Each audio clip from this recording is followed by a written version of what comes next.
ठाकरे बंधूंनी महाराष्ट्राच्या बाहेर यावं, आपटून मारणार अशी धमकी निशिकांत दुबेने दिली। पण दुबे इतक्यावरच थांबले नाही, तर महाराष्ट्र कोणाचं खातोय, आमच्या पैशावर जगतोय असं म्हणत महाराष्ट्राचाही अपमान केला। पाहूया। जब अपने घर में हो, महाराष्ट्र में हो, यदि बहुत बड़े बॉस हो तो चलो बिहार, चलो उत्तर प्रदेश, चलो तमिलनाडु, तुमको पटक पटक के मारेंगे।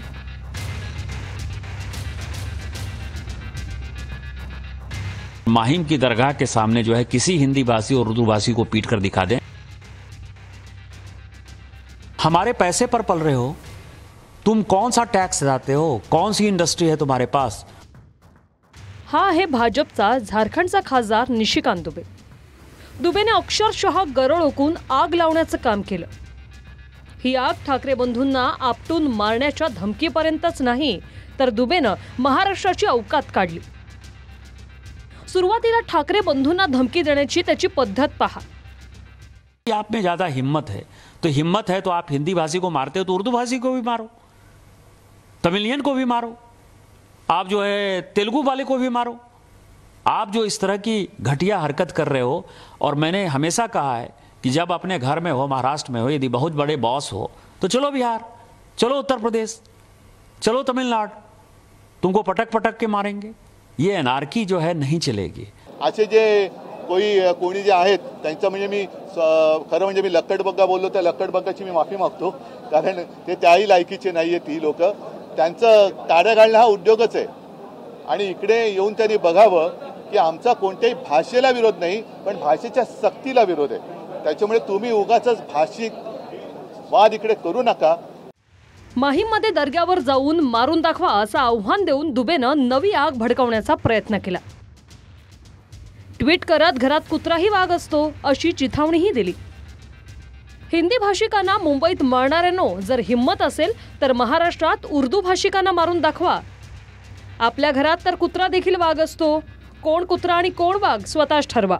यदि उनमें हिम्मत है, जो मैंने आपको कहा है, यदि उनमें हिम्मत है तो बगल में जो है माहिम इलाके में चले जाएं और माहिम की दरगाह के सामने जो है किसी हिंदी भाषी और उर्दू भाषी को पीट कर दिखा दें, तो मैं मानूंगा कि वो सचमुच जो है बाला साहब ठाकरे जी के जो है वारिस हैं और बाला साहब ठाकरे जी के सिद्धांतों पर चल रहे हैं।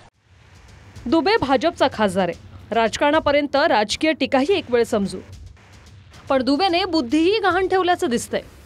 हमारे पैसे पर पल रहे हो, तुम कौन सा टैक्स देते हो, कौन सी इंडस्ट्री है तुम्हारे पास। कारण महाराष्ट्राला कोणाचं खाता आहे, आमच्या पैशावर जगता। महाराष्ट्र टॅक्स किती देतो? टाटा, बिर्ला, अंबानींनी उद्योग टाकले, महाराष्ट्रात खाणी तरी आहेत का? महाराष्ट्रात कोणते उद्योग आहेत? असे अकलेचे तारे तोडून दुबेने महाराष्ट्राच्या प्रत्येक नागरिकाचा अपमान केला। देखिए क्या है कि आप क्या कर रहे हो कि मराठी बोलना होगा। आप किसकी रोटी खा रहे हो? वहाँ टाटा है, बिरला है, रिलायंस है, कोई महाराष्ट्र में यूनिट नहीं है। सब टैक्स पेयर जो है, टाटा यदि बिहार झारखंड नहीं होता, उस वक्त बिहार नहीं होता, टाटा ने तो पहली फैक्ट्री वहीं बनाई। हमारे पैसे पर पल रहे हो, तुम कौन सा टैक्स देते हो, कौन सी इंडस्ट्री है तुम्हारे पास।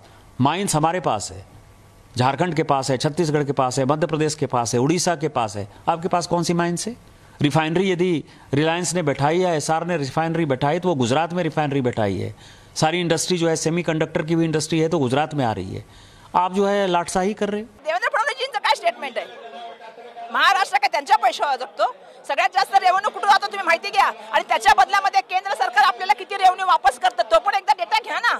सगळ्यात जास्त महसूल महाराष्ट्राच्या माध्यमातून जातो, हे मी तुम्हाला सांगू इच्छिते। निशिकांत दुबेंच्या बद्दल देवेंद्र फडणवीसांचं मत काय? दुबे खासदार असूनही कोणतं राज्य किती टॅक्स देतं याची माहिती त्याला नाही। नुकतीच केंद्र सरकारनं जून महिन्याची जीएसटीची आकडेवारी जारी केली। जून महिन्यात देशभरातून 1,84,597 कोटी जीएसटी जमा झाला, ज्यात महाराष्ट्रानं सर्वाधिक तब्बल 30,553 कोटी जीएसटी दिलाय। दुबेने ज्या बिहार, झारखंड या 2 राज्यांचा उल्लेख केला, ती राज्य जीएसटीच्या बाबतीत महाराष्ट्राच्या आसपासही नाहीत। बिहार 1,709 कोटी आणि झारखंडनं 3,086 कोटी, म्हणजे दोन्ही राज्याचं मिळून जीएसटी कलेक्शन होतंय 4,795 कोटी।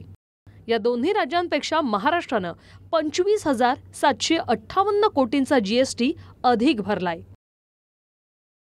मराठी माणसांच्या विरोधामध्ये असं कोणी वक्तव्य करत असेल, अशा पद्धतीचं वक्तव्य अजिबात आम्ही खपू घेणार नाही. आम्हाला मराठीचा अभिमान असताना दुसरा कुठल्याही भाषेचा तिथे आम्हाला अपमान करायचा नाही किंवा आम्ही कधी केलेलं नाही. उगाच जाणून बुजून अशी वक्तव्य करून आपण आपल्या देशामधलं वातावरण आपण खराब करताय ह्याची जाणीव आपण ठेवली पाहिजे. कुणी अशा प्रकारचं जाती धर्मात तेढ निर्माण होणारी वक्तव्य करू नये, जेणेकरून कायदा सुव्यवस्थेला धोका पोचेल.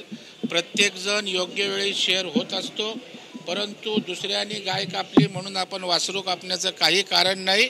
ते आपल्या सामाजिक सलोख्याच्या दृष्टीनं योग्य नाही. याआधी उद्योजक सुशील केडी यानं मराठीवरून मुजोरी करत माज दाखवला होता. अखेर 2च दिवसात माफी मागत केडिया ताळ्यावर आला. आता निशिकांत दुबेंनी गरळ ओकण्याचं काम केलंय. आप जो इस तरह की घटिया हरकत कर रहे हो, और मैंने हमेशा कहा है कि जब अपने घर में हो, महाराष्ट्र में हो, यदि बहुत बड़े बॉस हो तो चलो बिहार, चलो उत्तर प्रदेश, चलो तमिलनाडु, तुमको पटक पटक के मारेंगे. आपटा आपटीची भाषा करत असताना, कारण आपट्याला त्या अंगात रग लागते आणि जी महाराष्ट्राच्या लाल मातीमध्ये आहे. आणि मला तो वाटतं की हे काय हे अशा वाचाळवीरांसाठी आहे. काय पण बांबू आहे, बांबू हातोडा या सगळ्या गोष्टी माझ्याकडे असतात. आणि मला वाटतं की जर वापर करायला लागला ना तर त्यांनी यावं. हे बघत असतील, त्यांनी बघावं. म्हणजे बरोबर मापातला आहे हा, जास्त लांब पण नाही आणि जवळ पण, बरोबर फटका बसतो याचा. केडियासारखा जन्माला आला लगेच किडा, हा दुसरा मकोडा आला, दुसरा आता पकोडा येईल. मग हेच सहन करायचं का? आणि मुळात ह्या गोष्टी ह्या गेल्या 3 वर्षातच का चालू झाल्या? याच्या आधी सगळेच आपण आमच्या शेजारी पाजारी सगळे होते. मग भैया असतील, पंजाबी असतील, गुजराती असतील, मारवाडी असतील, सगळे गोडी गुण्या गोविंदानी नांदत होतो, नांदत राहू.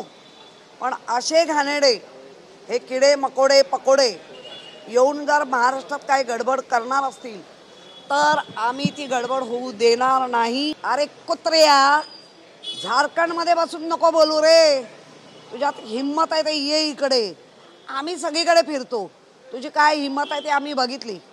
त्यावेळेला पहिलं UP-मध्ये पण जे शड्डू ठोकून होते, महिलांवर अत्याचार केले, परत ते मंत्री महोदय झाले. हा तर अजेंडा आहे. नोव्हेंबरमध्ये बिहारच्या निवडणुका आहेत. त्याच दरम्यान मुंबई महापालिकेच्याही निवडणुका असतील. त्यामुळे मराठी विरुद्ध अमराठी वाद पेटवण्याचं काम सुरू झाल्याचं आव्हाडांचं म्हणणं आहे. आता मराठी माणसाला मी ऐकलं ते कुठेतरी म्हणाले की कुत्ता भी गले का शेर होता है. हे सगळं राजकारण आहे. मुद्दामून बिहारचं इलेक्शन आहे, मुंबईत इलेक्शन आहे. कसंही करून अमराठी विरुद्ध मराठी वाद पेटवण्याचं कामाला सुरुवात झाली आहे. माझी फक्त प्रामाणिक विनंती असेल की आपण ह्या जाळ्यात अडकता कामा नाही.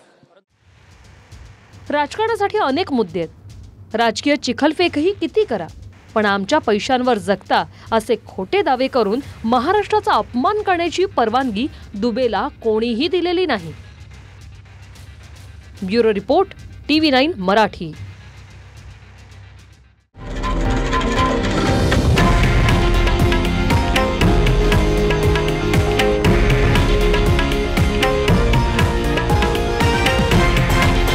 हे आहे देशातील नंबर 1 न्यूज नेटवर्क आणि आपण पाहत आहात TV9 मराठी, एकमेव.